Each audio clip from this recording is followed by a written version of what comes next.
एही से बिछौना लेके रहिले अलग ही ओने रहता हमरा जनी मत हो गेला राजा रोजे सुते के संग ही एही से बिछौना लेके रहिले अलग ही हे बोले कि द्वार पर अपने ही चार गो धक्का के पास ढेर जन्म मवला त तू ही बाझाव ना खेलई है पड़ोसी हो पैदा करे के जीमा तो हर बात बोला के पोसी हो तू ही बताओ ए बोलो मुआ के बात दोषी हो साले साले खाली जन्म आई बाबा के करा के पोसी हो तू ही बताओ हम सयाए में के बात दोषी हो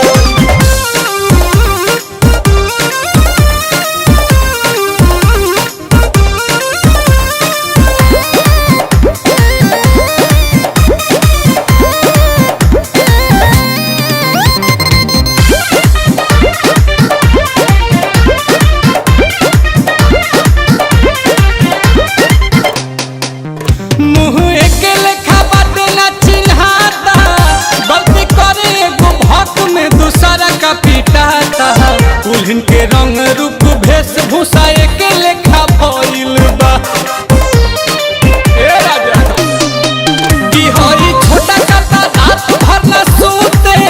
भोरे होखते ही पाइट में बिछौने पमूते बातिर छोले के रहन पूरा तहर पगइल बा काहे के कइनी हम तुहरा से शादी है सोची अफसोसी हो पैदा करे के जीमा तो हर बात बोल के पोसी हो तू ही बताओ हमारा जाया फिर के बात दोषी हो साले साले खाली जन्म ही बता के करा के कोसी हो तू ही बताओ हमारा जाया फिर के बात दोषी हो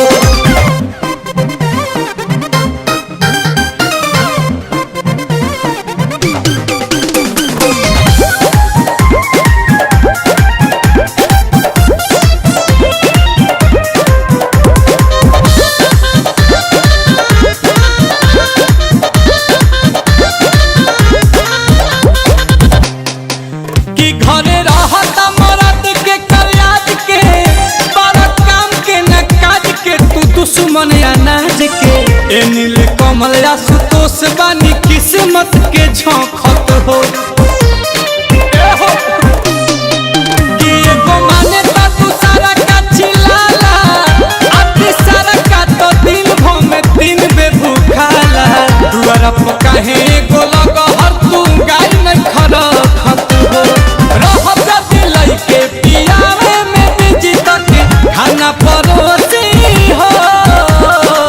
पैदा करे के जीमा तो हर बात बोला के पोसी हो तू ही बताओ ए बोलो मुआ के बात दोषी हो साले साले खाली जन्म ही बाबा के करा के कोसी हो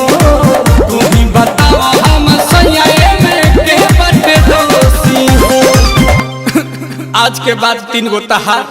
2 गो हमार।